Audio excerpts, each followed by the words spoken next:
Mi nuera se convirtió en la directora general y me despidió justo frente a todos. Gracias por tus servicios del siglo pasado. Mientras recogía mis cosas, sonreí un poco y le dije, buena suerte. En ese momento entró mi hijo millonario. Me alegra que estés aquí. Quédate hasta el final de mi historia y dime desde dónde la estás viendo. Me encantaría saber hasta dónde llega. La sala de juntas se quedó en completo silencio cuando la voz de Ana cortó el aire. Gracias por tus servicios del siglo pasado. Sus palabras rebotaron contra las paredes de vidrio y sentí todas las miradas clavadas en mí. 23 empleados, algunos que yo misma contraté, otros que formé durante años. Todos observaban cómo mi nuera ejecutaba lo que básicamente fue una ejecución pública. Me quedé sentada, las manos sobre el regazo, intentando entender lo que acababa de pasar. A mis 65 años, creía haberlo vivido todo. Perder a mi esposo, criar a Miguel sola, levantar esta empresa desde cero. Pero nada me había preparado para esto. María, dijo Ana, ahora con un tono empalagoso y falso. Tus servicios ya no son necesarios. Por favor, desocupa tu oficina antes de que termine el día. El único sonido que quedaba era el zumbido de las luces del techo. Emilia, de contabilidad, se limpió una lágrima. Javier, de marketing, intentaba hablar, pero no lograba articular palabra. Estas personas eran más que compañeros de trabajo, eran como familia. Y todos estaban ahí, presenciando mi funeral profesional. Me levanté despacio. Las rodillas me dolían de estar sentada tanto tiempo en lo que ahora entendía era una trampa disfrazada de reunión trimestral. Mis manos se mantuvieron firmes, aunque esperaba que me temblaran. Lo que sentí, en cambio, fue una calma extraña, como estar en el centro de una tormenta. Bueno, dije con voz firme y serena. Supongo que eso es todo. Tomé mi libreta y mi pluma, las mismas que había usado en tantas reuniones como esta. Iré a recoger mis cosas. Ana alzó una ceja, claramente sorprendida. Probablemente pensó que lloraría, que rogaría o que haría una escena para justificar lo que acababa de hacer frente a todos. Pero simplemente caminé hacia la puerta con la cabeza en alto. María, me llamó Eduardo, del área de diseño, con la voz cargada de emoción. Esto no está bien. Tú construiste este lugar. Me detuve y lo miré. Luego giré hacia el resto de la sala. Gracias, Eduardo. Eso significa más de lo que imaginas. Miré a Ana a los ojos. Y por un instante vi algo cambiar. Quizá duda, quizá miedo. El camino hasta mi oficina se sintió eterno. 37 años había entregado a esta empresa. Empecé como secretaria cuando Miguel todavía usaba pañales. Llegué hasta la vicepresidencia.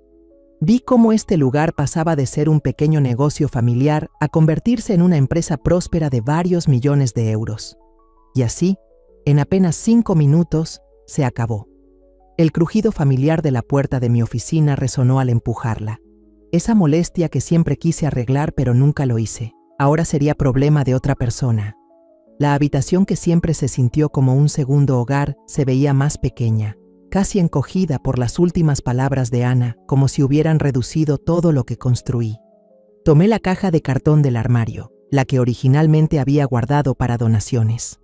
Bastante apropiado, en realidad, que ahora esa caja llevara los restos de mi vida profesional.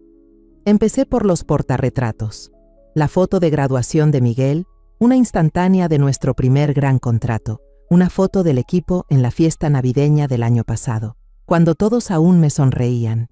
Mientras empacaba, mi mente se fue con Ana, la bella y pulida Ana, con su melena rubia impecable y ese MBA elegante de alguna universidad de renombre.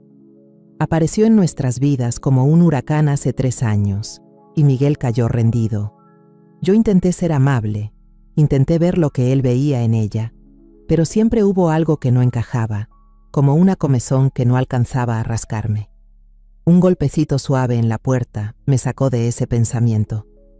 ¿Señora Carter? Era Clara, una de las contadoras junior. Tenía los ojos hinchados y apretaba un pañuelo como si fuera su salvavidas.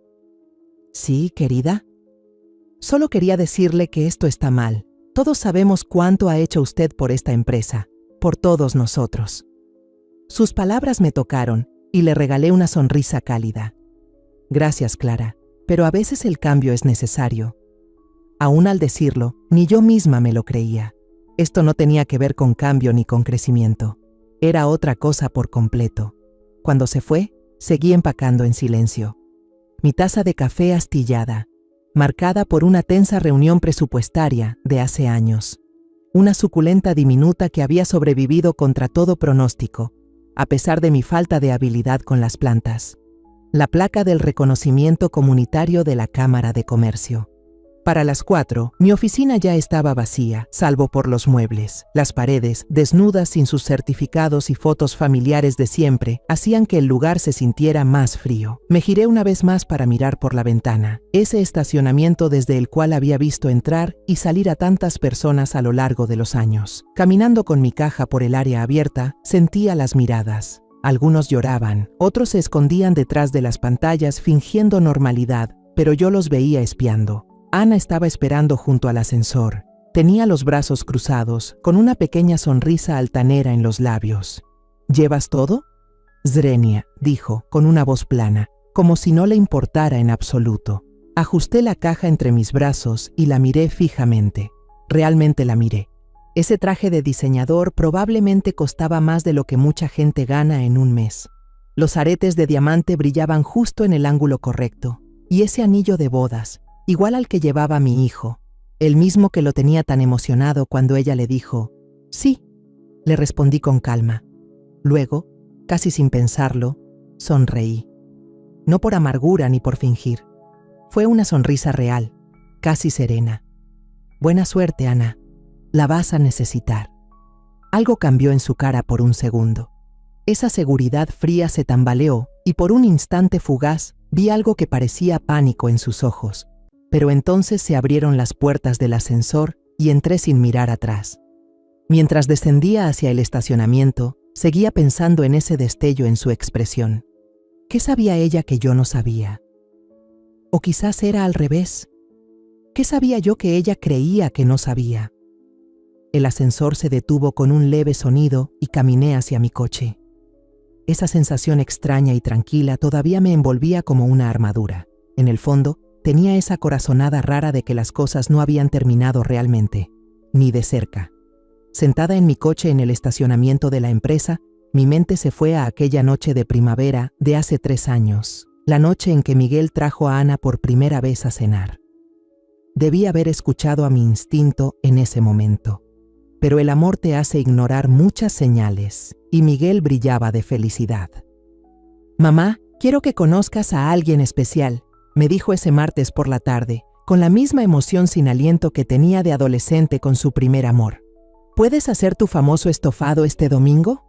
Le dije que sí sin pensarlo. A sus 38 años, Miguel había salido con muchas personas, pero nunca con alguien lo suficientemente seria como para presentarla a su madre. Pasé ese fin de semana limpiando, sacando la vajilla de plata que no había usado en meses y practicando conversaciones pequeñas en mi cabeza. El domingo, escuché su llave en la puerta justo cuando sacaba el estofado del horno. «Mamá, ya llegamos», gritó, y algo en su tono hizo que se me acelerara el corazón. Emoción, nervios, todo estaba ahí. «Ya voy», respondí mientras me secaba las manos en el delantal y corría hacia la sala. Miguel estaba ahí, con el brazo rodeando a la mujer más impresionante que había visto de cerca. Alta, elegante, con una melena rubia y sedosa como de comercial de champú. Su vestido era discreto pero sofisticado, de esos que susurran dinero. «Mamá, ella es Ana», dijo Miguel, con los ojos fijos en ella como si fuera lo único que existía en la habitación. «Ana, ella es mi madre, María». Ana se adelantó con una sonrisa de portada de revista. «Señora Carter, he oído tanto sobre usted». Miguel no para de hablar de usted. Su apretón de manos fue firme y seguro, pero había algo en su mirada que no cuadraba con su sonrisa amable. Algo calculado. «Por favor, llámame María», le dije, arrepintiéndome de inmediato por sacar conclusiones tan rápido. Y yo no he oído nada de ti, lo cual me dice que mi hijo ha estado ocultando algo. Miguel soltó una risa, pero no sonó sincera. Quería que fuera una sorpresa. Ana y yo nos conocimos en una conferencia de negocios en Ciudad de México el mes pasado. Durante la cena, Ana fue la invitada perfecta. Elogió la comida, hizo preguntas inteligentes sobre las fotos familiares en la repisa y parecía genuinamente interesada en las historias que conté sobre Miguel de niño. Incluso se ofreció a ayudar a recoger, aunque no pude evitar notar lo cuidadosa que era con sus uñas perfectamente arregladas. «Tu casa es tan acogedora», dijo mientras estábamos lado a lado en el fregadero. «Debió haber sido maravilloso crecer aquí, Miguel». Pero la forma en que dijo acogedora, con un toque de superioridad, hizo que se me tensaran los hombros. Cuando pensaba que no la estaba viendo, noté cómo miraba la sala con una expresión que la gente suele reservar para las tiendas de antigüedades o exposiciones de pueblos pequeños. Después de que se fueron, llamé a mi hermana Camila. «Hay algo en ella que no me termina de convencer», confesé, mirando la marca de lápiz labial que Ana había dejado en uno de mis vasos más bonitos. «María, dices eso de todas las chicas que Miguel lleva a casa», me recordó Camila. «¿Te acuerdas de Mariana? Pensaste que lo quería por su dinero y resultó ser una de las personas más amables que he conocido». Tenía razón. Yo sí tenía esa tendencia a ser demasiado cautelosa con Miguel. Es mi único hijo, y desde que su padre murió cuando él tenía 15 años, nos volvimos increíblemente unidos. Tal vez demasiado. En los meses siguientes, vi cómo Ana se fue metiendo poco a poco en el mundo de Miguel. Nos dijo que tenía una maestría en Administración de Negocios de Northwestern y que trabajaba en consultoría empresarial. Ella explicó con un suspiro suave que estaba entre trabajos, que había dejado su puesto anterior por desacuerdos filosóficos con la dirección. Miguel estaba claramente encantado. Empezó a vestirse diferente, dejando de lado sus típicos pantalones caqui y polos por trajes de diseñador que Ana elegía. Su departamento, antes acogedor y práctico, de repente parecía sacado de una revista de diseño. «Tiene un estilo increíble», dijo emocionado una tarde durante nuestro almuerzo semanal. «Tienes que ver cómo ha transformado mi lugar. Es como una vida completamente nueva». Esa frase se me quedó dando vueltas. Una vida completamente nueva. Como si la que tenía antes, la que incluía a su mamá, a sus amigos de siempre y sus rutinas reconfortantes, ya no fuera suficiente. Con el tiempo, los cambios en Miguel se volvieron imposibles de ignorar. Empezó a faltar a nuestros almuerzos de siempre, siempre con una disculpa rápida y una excusa vaga, alguna reunión de trabajo o una escapada de fin de semana que Ana ya había planeado. Y cuando por fin lográbamos vernos, casi siempre ella estaba ahí, guiando la conversación hacia temas en los que yo no tenía mucho que decir o corrigiendo sutilmente las historias que él contaba sobre nuestra familia. «Ay, Miguel, estás siendo modesto», decía con una risita cada vez que él mencionaba algo de su época universitaria. «No tienes que restarte méritos con nadie». El mensaje era claro, él se estaba minimizando por mí, su madre. 1 año y medio después de esa primera cena juntos, llegó el anuncio de la boda. Planeaban algo pequeño, solo familia cercana, en un resort de lujo en Valle de Guadalupe. «Nada extravagante», prometió Miguel, aunque el lugar seguramente costaba más de lo que yo ganaba en un año entero. Hice todo lo posible por apoyarlo, por enfocarme en la felicidad de Miguel, pero Ana lo ponía cada vez más difícil. Mientras organizaban la boda, me pedía mi opinión sobre las flores o la música, solo para luego explicar por qué mis ideas no encajaban. «Marín, qué lindo, pero buscamos algo con un estilo más sofisticado», se volvió su frase favorita. La noche antes de la boda, sentada sola en mi habitación de hotel, volví a llamar a Camila. «Siento que lo estoy perdiendo», dije en voz baja, dejando caer por fin las lágrimas que había estado conteniendo durante meses. «Marín, esto es normal», dijo Camila con su tono sereno y comprensivo. «Cuando los hijos se casan, las cosas cambian. No significa que Miguel te quiera menos. Pero sí se sentía como menos. Sentía que Ana me estaba sacando poco a poco de la vida de Miguel, deliberadamente, pedazo por pedazo. Lo más difícil era lo silencioso que lo hacía, tan discreto que si yo decía algo, parecía la mamá posesiva e insistente que no sabe soltar. A la mañana siguiente de la boda, mientras hacían las maletas para su luna de miel en Europa, Miguel me abrazó. «Gracias por todo, mamá», susurró. «Estoy muy feliz». Lo abracé fuerte, respirando ese aroma familiar de su colonia, ahora mezclado con el perfume caro de Ana, que parecía quedarse impregnado en todo. «Eso es lo único que quiero», le susurré de vuelta, «tu felicidad». Pero al verlos alejarse, con la mano perfectamente arreglada de Ana apoyada con seguridad en el brazo de Miguel, tuve la sensación inquietante de que eso no era solo el inicio de una luna de miel, era una despedida. Ahora, 3 años después, sentada sola en un estacionamiento con una caja de cartón llena de mi carrera en el asiento trasero, me di cuenta de que había tenido razón todo el tiempo. Ana no solo quería el amor de Miguel, quería cada parte de su vida. Y sacarme de la empresa era solo el último paso en su plan calculado para tomar el control. Lo que no podía entender era por qué Miguel lo permitía. El hijo que yo había criado era leal, protector, especialmente cuando se trataba de su familia. El Miguel que yo conocía no se quedaría de brazos cruzados mientras alguien faltaba al respeto a su madre. A menos que no supiera nada. A menos que Ana fuera aún más manipuladora de lo que yo pensaba. Encendí el motor y salí del estacionamiento, mirando por última vez el edificio al que le había dedicado la mayor parte de mi vida adulta. Algo no encajaba. No era solo una nuera controladora. Mientras manejaba a casa, un pensamiento no dejaba de rondar en mi cabeza. Si Ana había mentido sobre esto, ¿sobre qué más habría mentido? Iba a mitad de camino cuando sonó mi celular. El nombre de Miguel apareció en la pantalla. Por un segundo, mi corazón se alzó. Tal vez se había enterado. Tal vez llamaba para arreglar las cosas, para deshacer el desastre que su esposa había causado. «Hola, cariño», dije, tratando de sonar tranquila. «Mamá, acabo de aterrizar en el aeropuerto. Voy directo a la oficina. ¿Está todo bien? Ana me ha estado enviando mensajes rarísimos todo el día». Se me cortó la respiración. Miguel había estado toda la semana en Guadalajara por una conferencia de negocios. No sabía nada. Ana había hecho todo mientras mi hijo estaba a casi 5.000 kilómetros de distancia.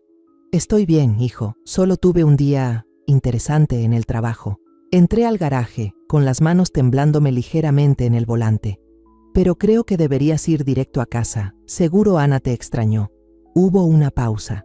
Escuché el ruido y las voces del aeropuerto. «Mamá, suenas raro. ¿Qué pasa?» «Nada que no pueda esperar hasta mañana. Maneja con cuidado». Terminé la llamada antes de que pudiera seguir preguntando. Que fuera Ana quien diera explicaciones.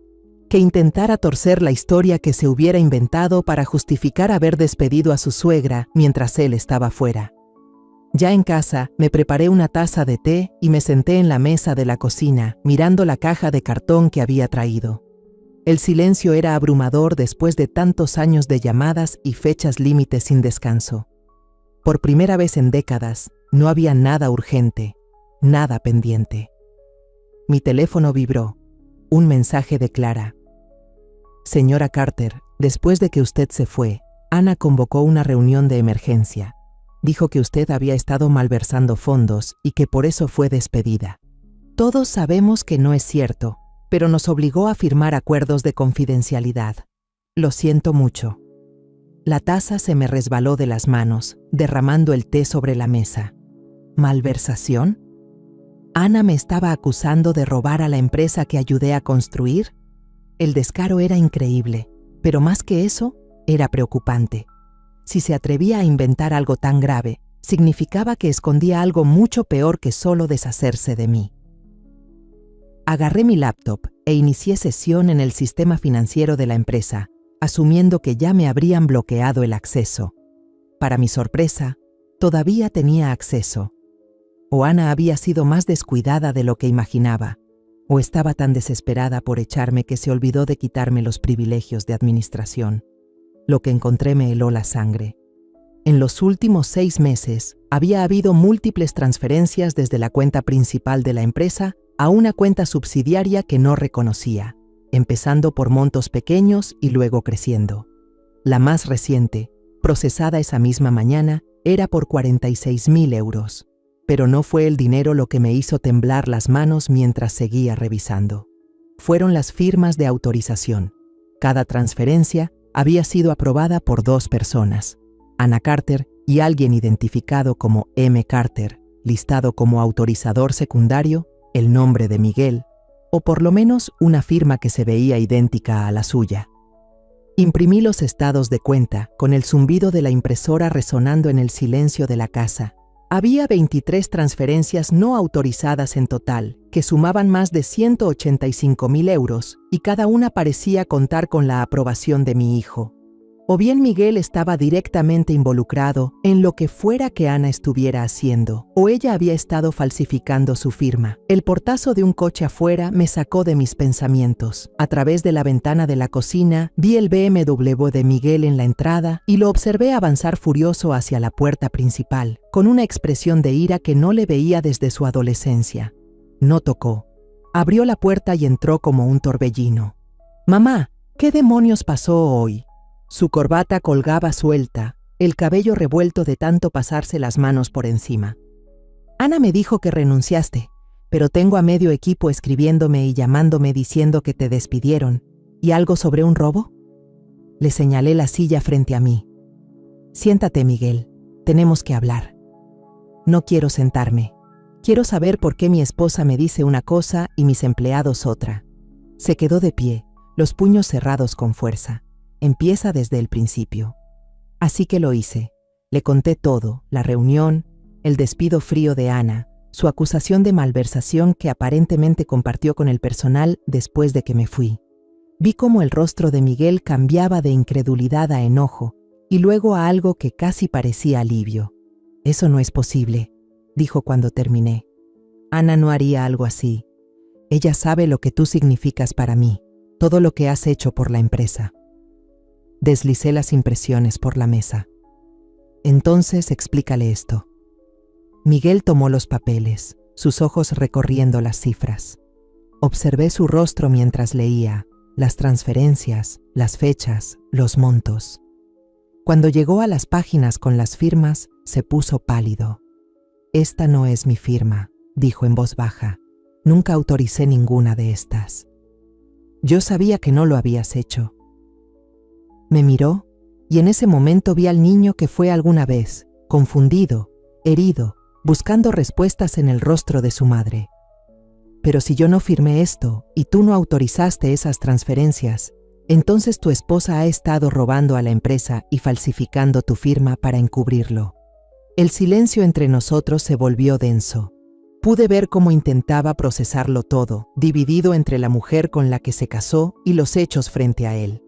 Una cosa es pensar que tu pareja puede ser fría o calculadora.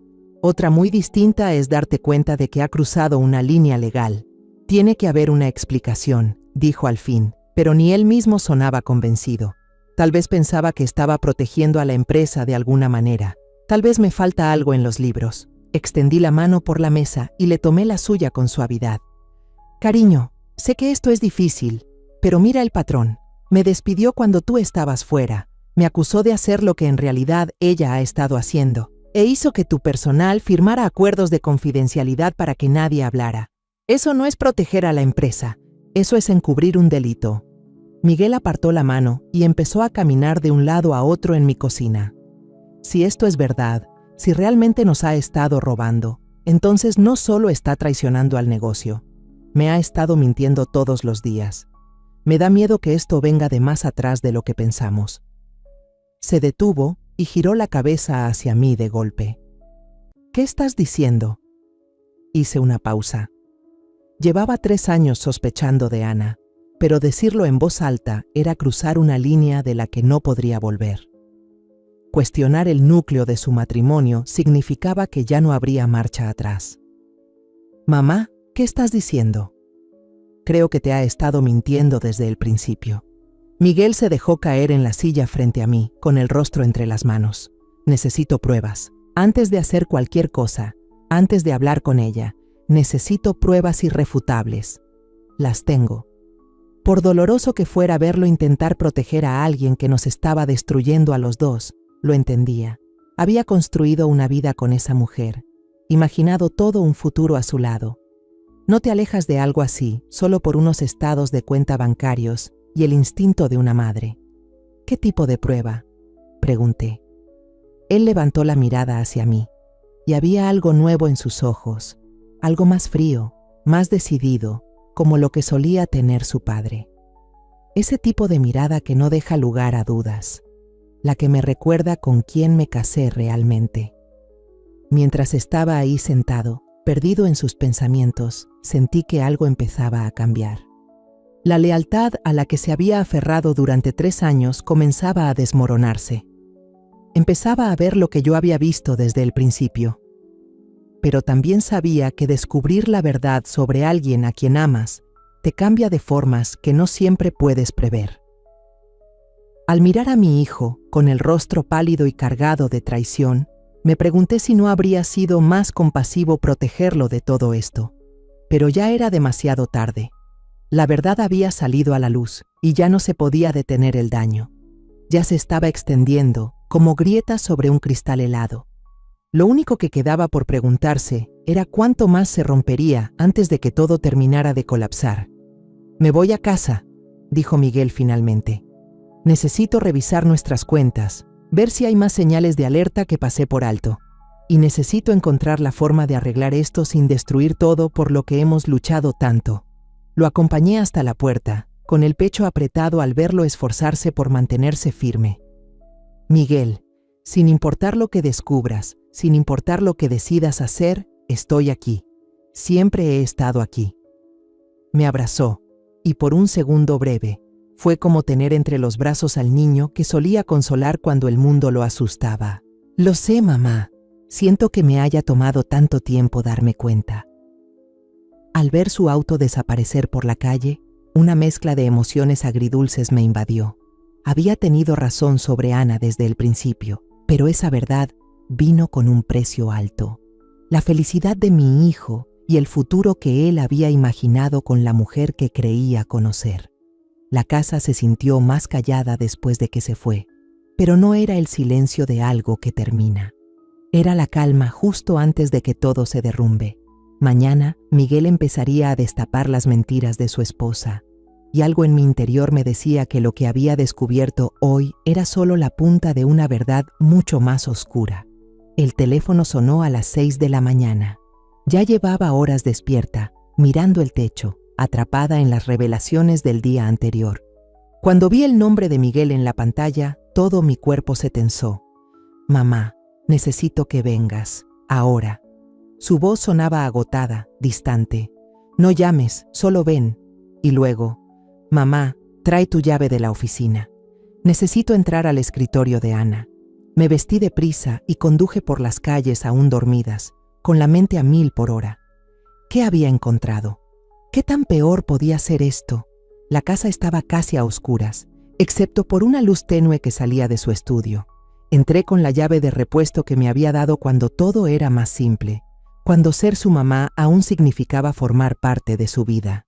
Lo encontré en el estudio, rodeado de papeles esparcidos y pantallas de laptop iluminadas, con el rostro pálido y vacío y los ojos enrojecidos. Parecía que el sueño no lo había tocado en días.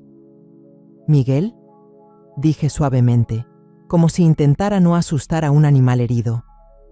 No me miró, solo me tendió una carpeta manila. Su verdadero nombre no es Ana, es Adriana Valdés, y nunca estuvo entre trabajos cuando la conocí. La despidieron de su último trabajo por malversación. Las palabras me pegaron como puñetazos en el pecho. «¿Cómo supiste esto?» «Contraté a un investigador privado hace 6 meses». Entonces, finalmente me miró a los ojos, y el dolor que vi en ellos era casi insoportable. Empecé a notar cosas pequeñas, historias que no cuadraban. Se salía del cuarto para contestar llamadas. Evitaba cualquier pregunta sobre su pasado o su familia. «6 meses, Miguel. ¿Por qué no me lo dijiste?» soltó una risa vacía, rota, sin un solo rastro de humor. Porque quería con todas mis fuerzas estar equivocado, porque pensé que tal vez la paranoia de mi madre también me había afectado. Señaló los papeles esparcidos sobre su escritorio. Resulta que la paranoia de tu madre fue lo único verdadero en todo mi matrimonio. Me senté frente a él en la misma silla donde alguna vez lo vi terminar tareas. Lo ayudé a preparar sus solicitudes universitarias y lo escuché ensayar, nervioso, el discurso que le dio a Ana cuando le propuso matrimonio. «Hay más», dijo con la voz baja. El investigador encontró pruebas de 2 matrimonios anteriores, ambos con hombres adinerados. Cada uno terminó en divorcio y ella salió con acuerdos económicos importantes. Me temblaban las manos mientras tomaba la carpeta. «Miguel, lo siento mucho. No digas eso todavía, ni siquiera has escuchado lo peor». Sacó otra hoja, esta con el logotipo de un hospital. «¿Recuerdas cuando me dijo que estaba embarazada a los 6 meses de empezar a salir? Cuando perdió al bebé y yo le propuse matrimonio porque me sentía fatal por no haber estado ahí?» Asentí, recordando lo destrozado que estaba Miguel, la culpa que cargaba por no haberla apoyado en ese momento. No hubo bebé, ni aborto espontáneo. Lo fingió todo, dijo con la voz entrecortada. El investigador encontró los registros médicos. Había estado tomando anticonceptivos todo el tiempo. La prueba que me mostró, las imágenes del ultrasonido, las visitas al médico, todo fue inventado. La carpeta se me cayó de las manos, las páginas volaron al suelo. Ay, Miguel. Fingió un embarazo solo para que le propusiera matrimonio. Luego fingió un aborto para que me casara rápido, pensando que estaba de duelo y que no podía simplemente dejarla. Hizo el gesto de comillas en el aire, su rostro torcido por el asco. Todo en lo que se construyó nuestra relación era una mentira. Me agaché a recoger las hojas desparramadas. Necesitaba mantenerme ocupada mientras mi mente intentaba entender todo. Fue entonces cuando vi las fotos, imágenes de vigilancia de Ana reuniéndose con un hombre que no reconocía, recibos de cenas caras pagadas con tarjetas de la empresa, registros bancarios que mostraban transferencias del negocio a cuentas personales con nombres que nunca había escuchado. ¿Quién es este? Levanté una de las fotos.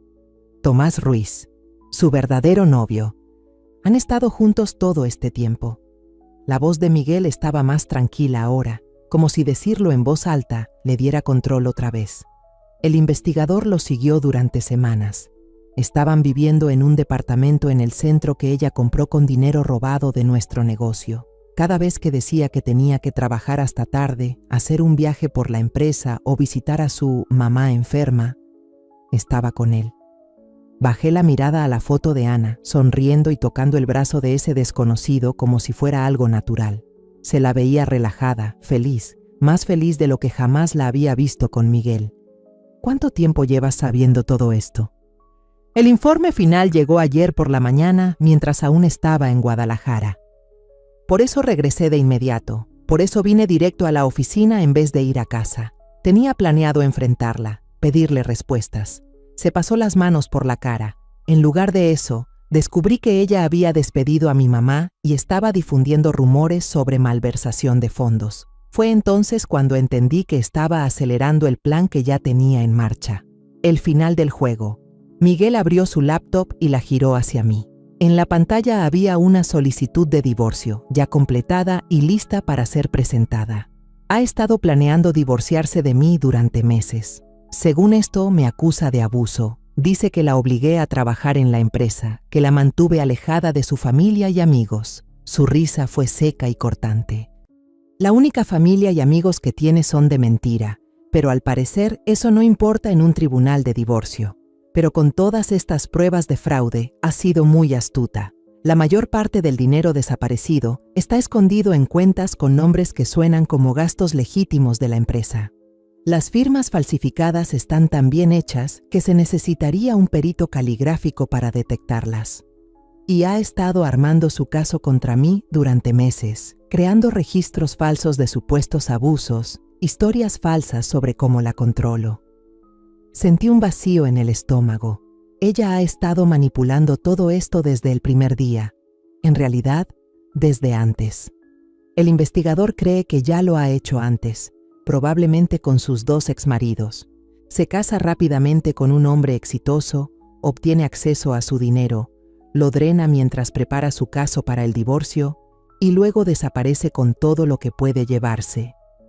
La habitación quedó en silencio, salvo por el tic-tac constante del viejo reloj de péndulo en la esquina, el que pertenecía al papá de Miguel.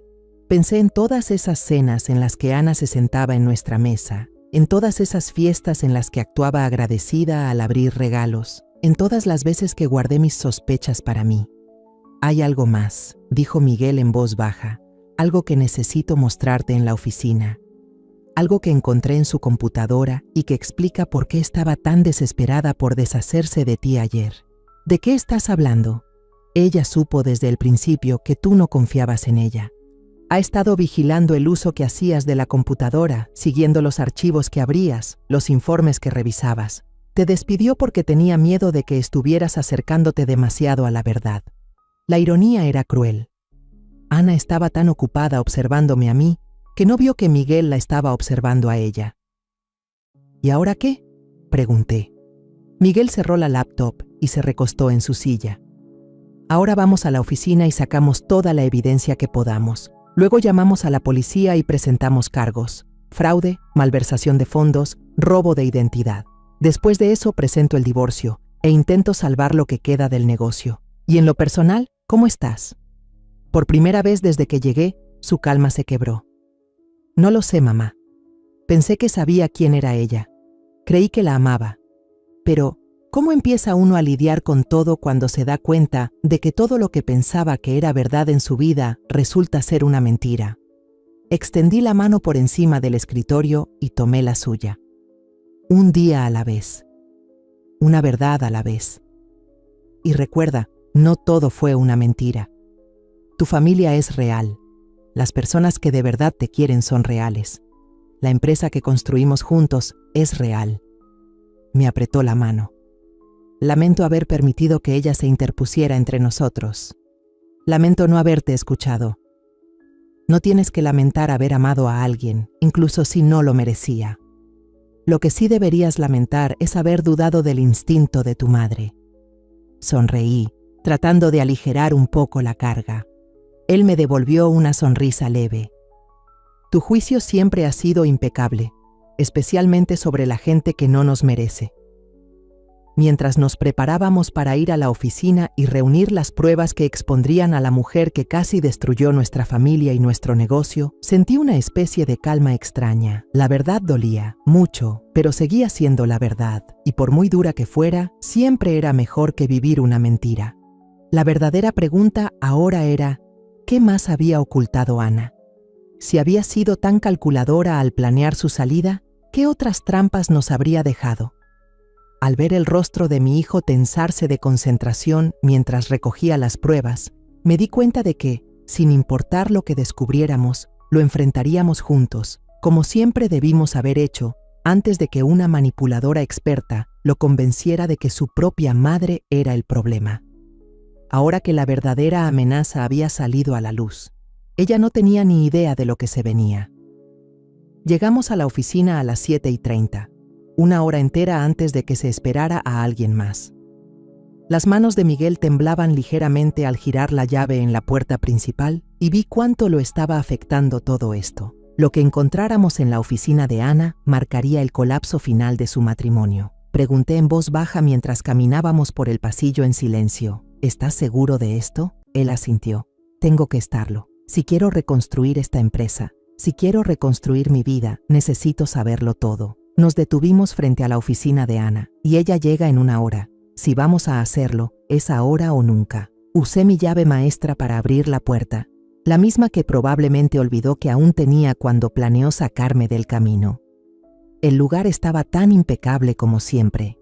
Su escritorio parecía ordenado por un sargento, todo en su sitio exacto, los bolígrafos alineados, las carpetas perfectamente etiquetadas.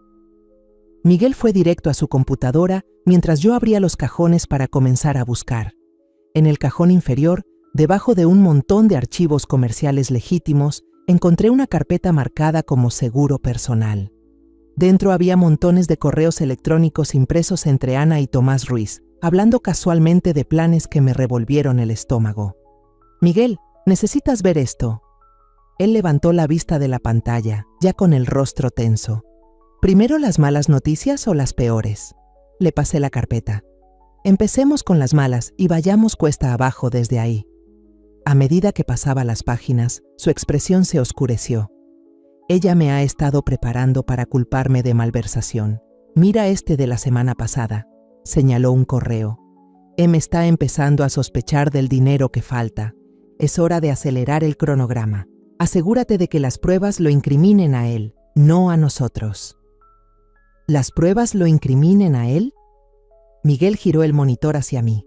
Ha estado usando mi usuario para hacer las transferencias. Debió haberse memorizado mi contraseña después de verme escribirla. Cada transferencia muestra mi nombre de usuario, con marcas de tiempo que coinciden con los momentos en que supuestamente estaba en la oficina. Un escalofrío helado se me instaló en el estómago. «Pero tienes coartadas, ¿no? Reuniones, cámaras». Esa es la parte retorcida. Ella eligió momentos en los que yo estaba en el edificio, pero no en mi escritorio.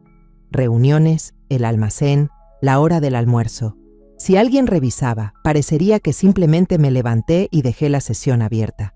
Seguimos investigando y descubrimos más pruebas de cómo Ana había planeado derribar todo lo que Miguel había construido. Llevaba meses creando un historial falso, inventando incidentes, tergiversando conversaciones normales en acusaciones. Fotografiaba las joyas sencillas que él le regalaba, alegando en notas escritas que la obligaba a usar símbolos llamativos de riqueza para ejercer control. Cada acto de bondad, cada gesto romántico, cada intento de incluirla en temas de negocios, ella lo retorcía todo y lo convertía en un arma. «¿Cómo no vi esto?», preguntó Miguel, mirando fijamente un correo cruel donde Ana lo retrataba como controlador solo por preguntarle por qué seguía trabajando hasta tarde. «Porque no eres un psicópata», le respondí. «La gente normal no piensa así. La gente normal no trama destruir a alguien a quien dice amar». A las 8:15 escuchamos el clic firme de unos tacones en el pasillo. Ana llegó temprano, probablemente aún saboreando su victoria de ayer. Miguel y yo cruzamos miradas. «¿Qué quieres hacer?», susurré. «Enfrentarla, con todo, que intente salir con mentiras». Los pasos se detuvieron justo frente a la puerta de la oficina. Oímos la llave de Ana girar en la cerradura, seguida del sonido agudo de su respiración cortándose al notar que las luces ya estaban encendidas. «Miguel», dijo, con voz firme y deliberada, sorprendida pero manteniendo la compostura. «¿Qué haces aquí tan temprano? Y María, creí que habíamos acordado que ya no tenías acceso a este edificio». Se detuvo en la entrada, impecable como siempre con su traje azul marino entallado. Su cabello rubio recogido en un chiñón pulcro, ni un solo mechón fuera de lugar. Pero esta vez vi más allá del barniz. Vi a la depredadora debajo. «Necesitamos hablar», dijo Miguel, señalando la silla frente a su escritorio. «Por favor, siéntate». La mirada de Ana se movió entre nosotros, un destello de cálculo en sus ojos antes de disimularlo rápidamente. «Por supuesto, cariño, aunque no veo por qué tu madre tiene que formar parte de una conversación privada entre marido y mujer, porque esta conversación es sobre ella, y sobre muchas cosas que le has hecho». Ana se sentó con calma, cruzó las piernas y colocó las manos en su regazo. «Me temo que no entiendo». Miguel extendió los correos impresos sobre el escritorio como si fueran una mano de cartas. «Empecemos con estos, tus correos a Tomás Ruiz».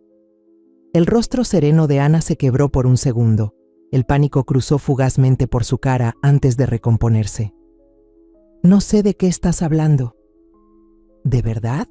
Porque en estos correos hablas largo y tendido sobre nuestro matrimonio, nuestras finanzas y cómo planeas vaciarlo todo hasta el último euro». La voz de Miguel era firme y fría. «¿Quieres que lea algunos de los mejores fragmentos?». La mandíbula de Ana se tensó apenas. «Miguel, si me estás acusando de infidelidad por unos documentos falsos, estoy devastada, después de todo lo que hemos pasado». ¿Falsos?, intervine. ¿De verdad vas a sentarte ahí a mentir cuando tenemos fotos tuyas con él? Miguel sacó su celular y deslizó hasta llegar a una serie de imágenes de vigilancia. Giró la pantalla hacia Ana, mostrándole una foto clara de ella besando a Tomás frente al condominio del centro. Tomada el martes pasado, dijo, el mismo día que me dijiste que estabas en Monterrey visitando a tu madre enferma. Ana miró la foto y pude ver cómo su mente trabajaba a toda velocidad. Estaba sopesando sus opciones, seguir negando o cambiar de táctica. Está bien, dijo por fin, dejando caer el tono encantador. He estado saliendo con alguien. Eso no me convierte en una criminal. No, respondió Miguel, pero robar 200.000 euros de nuestra empresa, sí. Abrió su laptop y la giró hacia ella. ¿Quieres explicarnos estas transferencias? Las que llevan mi firma, aunque yo nunca las firmé. Ana se quedó helada. Ni un movimiento, ni un parpadeo. Todos sentimos el cambio en la sala. Esas no son falsificaciones, dijo despacio. Tú las aprobaste. Solo no lo recuerdas porque estabas demasiado estresado por el trabajo. Miguel soltó una risa seca, amarga. Estaba estresado porque el dinero desaparecía de nuestras cuentas. Dinero que tú robabas. Estaba protegiendo nuestros activos, moviendo los fondos a cuentas más seguras cuando el mercado se volvió inestable el último trimestre. ¿Cuentas seguras a nombre de tu novio? Eso quebró la calma de Ana. No entiendes lo complejo que es realmente manejar finanzas, Miguel. Siempre has sido demasiado confiado, demasiado ingenuo con el dinero. Y tú siempre has sido demasiado codiciosa y demasiado descuidada para cubrir tus huellas. Yo me quedé ahí sentada, sintiendo una mezcla de satisfacción sombría y una tristeza profunda. Satisfacción porque al fin se le caía la máscara a Ana. Tristeza porque vi en los ojos de Miguel cómo se le rompía el corazón al desaparecer la última esperanza que tenía en su esposa. Esto es lo que va a pasar, dijo Miguel con voz firme. Vas a devolver hasta el último euro. Vas a firmar una confesión completa de tu fraude. Y luego te vas a ir en silencio, sin dramas, sin sabotajes, sin causar más daño a esta empresa. Ana se levantó de golpe, arrastrando la silla con un chirrido. ¿Y si no lo hago?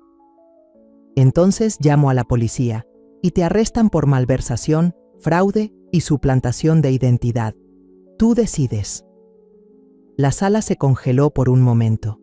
Ana quedó rígida detrás de su escritorio como un animal acorralado, viendo cómo su mundo cuidadosamente planeado se desmoronaba. Casi podía ver cómo hacía cálculos mentales, intentando averiguar si aún podía escapar con algo. Entonces sonrió, una sonrisa fría, cruel, que me revolvió el estómago. ¿Sabes qué, Miguel? Te mereces todo lo que te está por pasar, tú y tu madre amargada y celosa. Se giró hacia mí, con los ojos encendidos. Nunca me aceptaste, nunca me diste una verdadera oportunidad. Te di 3 años de oportunidades, respondí con calma, y cada una de ellas la usaste para lastimar a mi hijo. Tu hijo perfecto es débil, siempre lo ha sido. Necesitaba a alguien con carácter, alguien dispuesto a tomar decisiones difíciles y convertir este negocio familiar patético en algo que valiera la pena. ¿Robando? Haciendo lo que se tenía que hacer. Agarró su bolso del escritorio. ¿Quieres tu dinero? Demándame. ¿Quieres llevarme a juicio? Hazlo, pero nunca vas a poder probar nada, y cuando estén ahogados en gastos legales, no va a quedar nada de esta empresa por la cual pelear. Caminó hacia la puerta, luego se detuvo y miró a Miguel. Ah, y cariño, deberías ir a hacerte una prueba. Tomás y yo no hemos sido precisamente exclusivos, si sabes a lo que me refiero. Con ese último acto de crueldad se fue, con los tacones resonando desafiantes mientras recorría el pasillo. Miguel se quedó paralizado por el impacto y después de un momento murmuró: «Creo que voy a vomitar». Rodeé el escritorio y lo abracé, sosteniendo a mi hijo mientras temblaba, quebrándose finalmente bajo el peso de 3 años de mentiras que se desmoronaban de golpe. Desde afuera, escuchamos el motor de Ana encenderse con fuerza y su coche alejarse a toda velocidad. Se acabó, susurré. Se fue y ya no puede hacernos daño. Aún así, incluso mientras esas palabras salían de mi boca, sabía que no eran del todo ciertas. Ana podía haberse ido físicamente, pero el daño que causó no desaparecería tan fácilmente. Ahora, el verdadero desafío era ver si podíamos reconstruir la empresa, y la fe de Miguel en el amor, antes de que ella encontrara otra forma de atacarnos. Porque estaba segura de que lo intentaría. Las mujeres como Ana nunca se van en silencio. Siempre guardan un último movimiento bajo la manga. 6 meses después, estaba sentada en mi antigua oficina, restaurada exactamente como la había dejado, hasta la taza con una astilla y la pequeña suculenta que, de alguna manera, había sobrevivido al caos que dejó Ana. La luz de la mañana entraba a raudales por las ventanas, iluminando los informes financieros extendidos sobre mi escritorio. Informes que no solo mostraban recuperación, sino crecimiento. El camino de regreso no había sido nada fácil. En los días justo después de la partida de Ana, estábamos abrumados con denuncias policiales, papeleo de seguros y limpieza de imagen pública.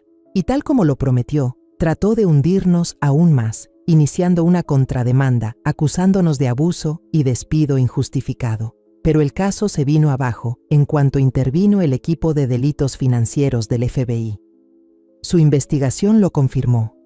Ana, cuyo verdadero nombre era Adriana Valdés, había estado ejecutando variaciones del mismo fraude durante casi 10 años. Víctimas se presentaron en otros 3 estados, todos hombres exitosos, traicionados por alguien en quien habían confiado su corazón y su dinero. Miguel apareció en la puerta de mi oficina, algo que hacía con frecuencia desde que volvimos a trabajar juntos. «Buenos días, Ma.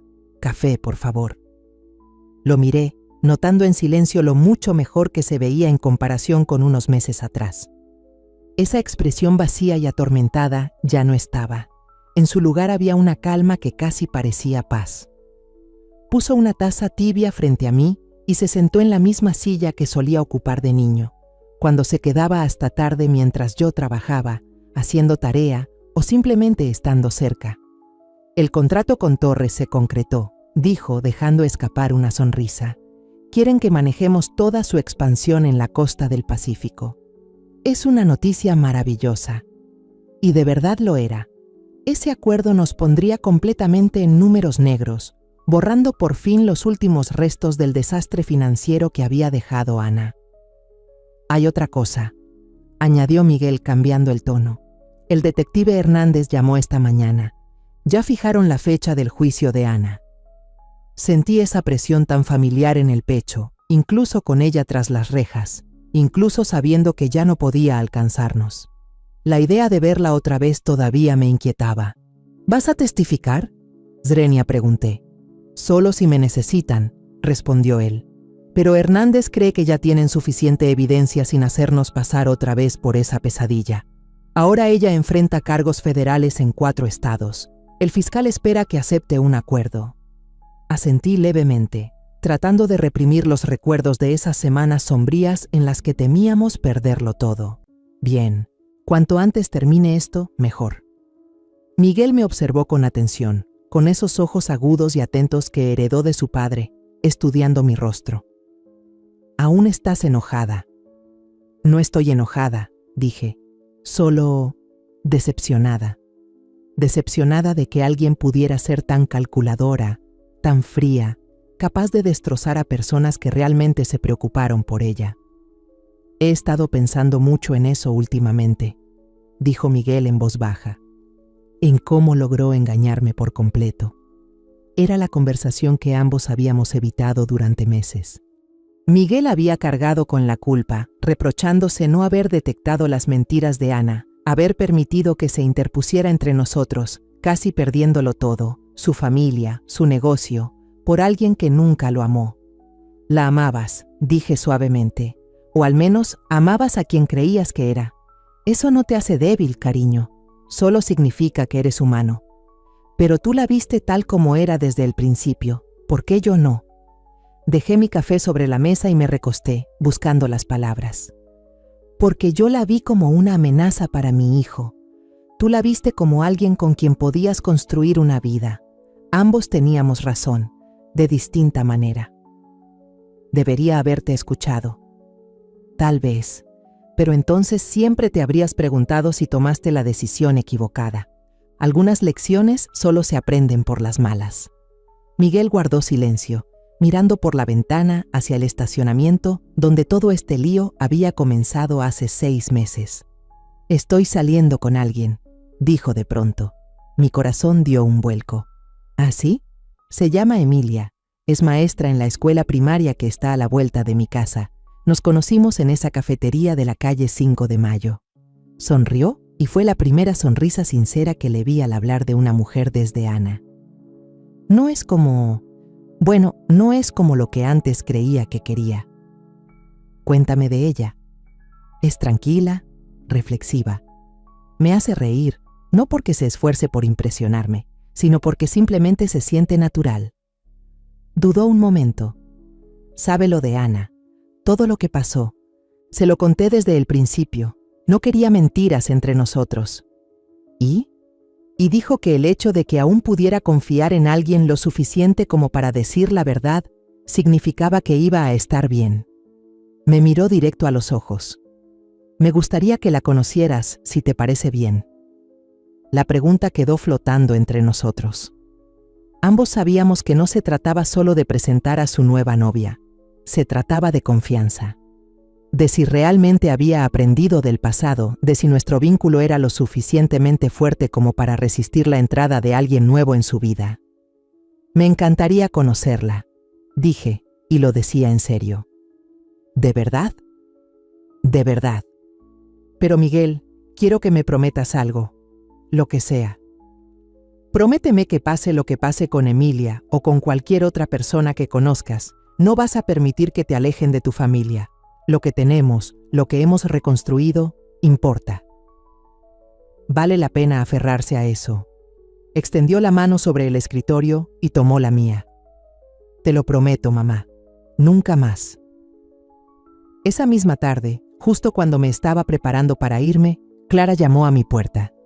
Señora Carter, hay alguien que quiere verla. Dice que viene del FBI. El corazón me dio un vuelco. ¿Había pasado algo con el caso de Ana? ¿Era posible que siguiera causando problemas desde la cárcel? La mujer que entró era joven, quizás de unos 30 años, con el cabello castaño corto y una actitud directa, sin rodeos. Mostró su placa y dijo que se llamaba Agente Camila López, sin relación con Ana. Agregó con una sonrisa seca. Quería hablar con usted personalmente sobre el caso Valdés. Se sentó frente a mí. Su testimonio y las pruebas que nos entregó fueron clave para construir el caso contra ella. Me alegra que hayamos podido ayudar. ¿Hay algún problema con la fiscalía? En realidad no. Gracias a su ayuda, ahora hemos vinculado a Valdés con crímenes en 6 estados, no solo en 4. El patrón que usted nos ayudó a establecer marcó una gran diferencia y animó a otras víctimas a presentarse. La agente Kim abrió una carpeta. Quería que supiera que el monto total de dinero que robó a sus víctimas en los últimos 8 años se acerca a los 2 millones de euros. Su caso, por doloroso que haya sido, ayudó a evitar que arruinara aún más vidas. 2 millones de euros. No podía empezar a imaginar cuántas familias se rompieron, cuántos negocios se vinieron abajo, cuántas personas perdieron la fe en el amor, todo por culpa de esa mujer. ¿Qué va a pasar con ella ahora? Se enfrenta a entre 20 y 30 años en prisión federal. Dada su historia y el número de víctimas, ni siquiera será considerada para libertad condicional por lo menos durante 15 años. La agente Kim cerró la carpeta. La justicia a veces es lenta, pero llega. Después de que se fue, me quedé en mi oficina mientras el atardecer pintaba las ventanas de naranja y dorado. El edificio se había quedado en silencio. La mayoría del equipo ya se había ido a casa con sus familias. Vidas ordinarias, intactas por el tipo de traición que nosotros habíamos vivido. Pensé en Miguel, probablemente en casa preparándose para su cita con Emilia, la maestra. Pensé en la empresa, ahora más fuerte de lo que había sido antes de que Ana casi la destruyera. Pensé en los empleados que nos apoyaron en los momentos más oscuros, los que nunca creyeron en los rumores sobre desfalcos y caos familiar. Pero sobre todo, pensé en lo que significa sobrevivir, no solo mantener el negocio o los lazos familiares, sino conservar la capacidad de confiar, de tener esperanza, de creer que la mayoría de las personas tienen buen corazón, incluso después de haber enfrentado a alguien que claramente no lo tenía. Mi teléfono vibró. Era Miguel. Emilia quiere prepararnos la cena el domingo. Su lasaña, dice, es mejor que la tuya. Le dije que eso era imposible, pero está decidida a demostrar lo contrario. Solté una carcajada en la oficina silenciosa. Hace 6 meses, la idea de que alguien compitiera por el cariño de mi hijo a través de la comida me habría sacudido. Ahora, me parecía divertido. Respondí, reto aceptado. ¿Llevo mi famoso pan de ajo como refuerzo? Sin duda. ¿Y mamá? Gracias por todo. Recogí mis cosas, apagué las luces y cerré con llave la puerta detrás de mí, dejando una oficina que había llegado a simbolizar tanto lo cerca que estuvimos de perderlo todo como lo mucho que luchamos por mantenernos a flote. Afuera, la brisa del atardecer era fresca y nítida. Me detuve junto a mi auto, mirando hacia el edificio donde pasé tantos años, donde fui humillada y luego reivindicada, donde vi a mi hijo casi tocar fondo y luego encontrar el camino de regreso. Mañana traerá nuevos problemas por resolver, nuevas oportunidades para crecer, nuevas razones para seguir construyendo algo que valga la pena. Pero esta noche, por primera vez en meses, sentí algo que no había sentido en mucho tiempo. Paz. Una paz simple, constante. Conduje a casa por las calles que conocía de memoria, ya imaginando qué me pondría para conocer a Emilia, ya pensando en lo que conversaríamos sobre mi hijo y el tipo de futuro que podrían construir juntos. Esta vez, me dije sonriendo, empezaré desde la confianza y no desde la sospecha. Esta vez recordaré que no toda mujer que ama a mi hijo es una amenaza para nuestra familia. Algunas mujeres, si tenemos suerte, podrían ser justo lo que necesitamos para sentirnos completos. El camino por delante se veía claro, lleno de promesas. Perdí casi todo, mi dignidad, mi trabajo y mi fe en la familia, simplemente por confiar en la persona equivocada. Pero de esa caída aprendí esto. La bondad no significa rendirse. El amor no es lo mismo que la ceguera. Y una familia verdadera nunca te da la espalda cuando estás sufriendo. A quienes estén soportando el dolor en silencio ahora mismo, quiero decirles esto. Levántense, confíen en su intuición y no permitan jamás que otra persona defina su valor. La verdad puede doler, pero también es la salida de la oscuridad. La historia que hemos contado es ficticia, pero está basada en ciertos hechos reales. Los nombres y lugares han sido modificados para proteger la identidad de quienes participaron. No contamos esta historia para juzgar, sino con la esperanza de que alguien la escuche y se detenga a pensar. ¿Cuántas madres están sufriendo en silencio dentro de sus propios hogares? Sinceramente tengo curiosidad. Si estuvieras en mi lugar, ¿qué harías tú? ¿Elegirías quedarte callada para mantener la paz? ¿O te atreverías a enfrentarlo todo para recuperar tu voz? Quiero saber tu opinión, porque cada historia es una vela que puede iluminar el camino de alguien más. Dios siempre bendice, y creo firmemente que el valor nos lleva a días mejores. Mientras tanto, en la pantalla final te dejo 2 de las historias más queridas del canal. Te aseguro que te van a sorprender. Gracias por quedarte hasta el final.